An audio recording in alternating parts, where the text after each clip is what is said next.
На сегодняшний день строительство бункера – это более чем актуальная идея. Мы задумались, возможно ли своими силами построить бункер для выживания, а если да, то что для этого нужно?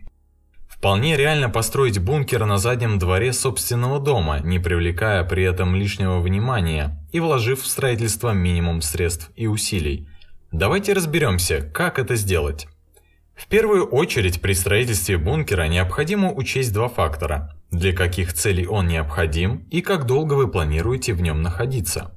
Чем серьезнее потенциальная опасность и чем дольше вы в нем будете находиться, тем глубже и основательнее необходимо делать бункер, чтобы в нем можно было надежно защититься и комфортно находиться. Когда вы определили, для каких задач вам нужен бункер, приблизительно можно прикинуть его размеры, глубину, на которой он будет находиться, и высоту потолка. Достаточно простой бункер можно построить из металла. Что касается надежного и крепкого бункера, то его лучше всего строить из бетона. Перед строительством бункера стоит обратить внимание на некоторые нюансы, чтобы в будущем не было плачевных последствий. Во-первых, если вы планируете делать убежище в виде бункера на своем участке, вам не придется обращаться за разрешительной документацией в различные государственные инстанции. Но такая простая ситуация возможна только при наличии права собственности на участок земли, а также при полном отсутствии коммуникационных систем, которые могут проходить на достаточно большой глубине. Поэтому перед началом строительства это желательно выяснить. Чтобы не получилось так, что при строительстве подземный бункер превратился в бассейн с водой, нужно сориентироваться, на какой глубине проходят грунтовые воды. Для этого предварительно узнают глубину залегания подземных источников от поверхности земли. Можно обойтись без привлечения специалистов, обращая внимание на верхнюю границу воды в колодце, расположенном рядом, или же посмотреть на любой водоем, который находится также рядом. Высчитать глубину залегания грунтовой воды просто. Это разница между кромкой воды в колодце и верхом земли на участке.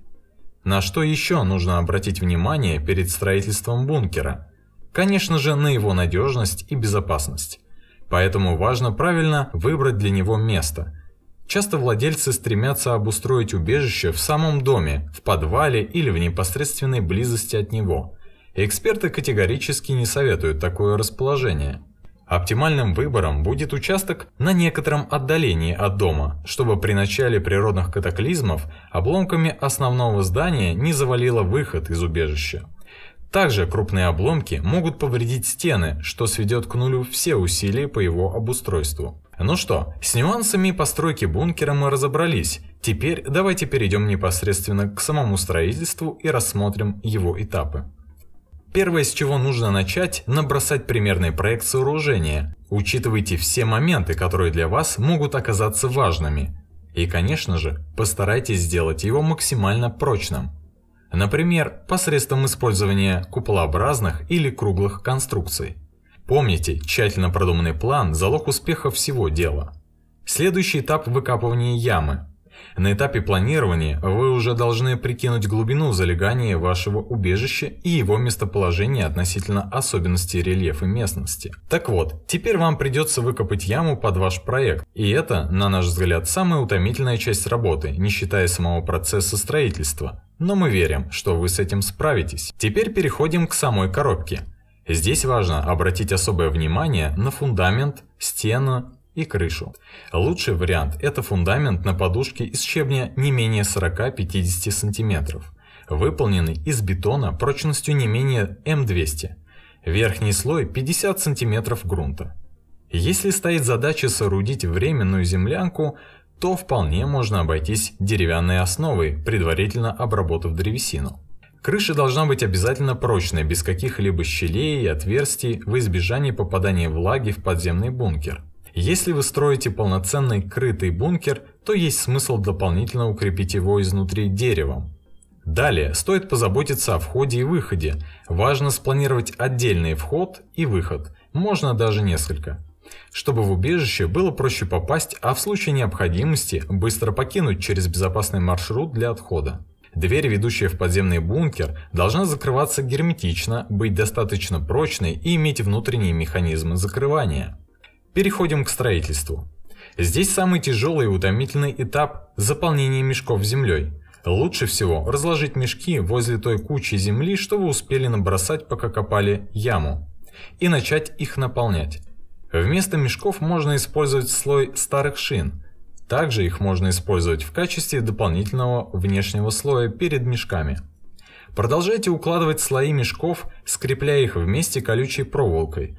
Таким образом, у вашего бункера появятся стены и даже крыша. Последний, 6-й этап – так называемые отделочные работы и маскировка.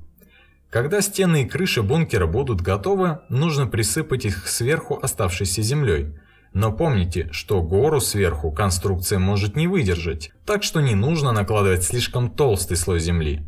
Теперь нужно как-то укрыть место, где находится бункер, а также подходы к нему. Лучший вариант – колючий декоративный кустарник или обычная густая трава, высокие сорняки и другие естественные особенности ландшафта. Также еще на этапе планирования необходимо продумать пути подачи электроэнергии и воды, а также систему вентиляции. Это будет полезно, если вы рассматриваете свое новое убежище с точки зрения долгосрочного выживания и активной эксплуатации. Важно понимать, что после того, как вы построите бункер, забот не уменьшится. Если вы планируете пребывать в нем довольно длительное время, необходимо задуматься о стратегическом запасе. В первую очередь это, конечно, вода. Ее нужно запасти как можно больше – 200-300 литров. Продукты питания должны быть консервированными, также неплохо запастись различными крупами, они питательны и долго хранятся. Не забывайте про аптечку. Она должна включать в себя септики, бинты, вату, лейкопластыри, термометр, ножницы, резиновую грелку и марлевые маски. Набор лекарств каждая семья в принципе может определить самостоятельно, ориентируясь на состояние здоровья каждого из членов семьи. А как вы считаете, строительство бункера актуально в наши дни? Задумывались ли вы сами над строительством такого убежища? Будем ждать ваши ответы в комментариях. А на этом у нас все. Всем огромное спасибо за внимание. Подписывайтесь на канал, чтобы не пропустить новые интересные видео. До новых встреч!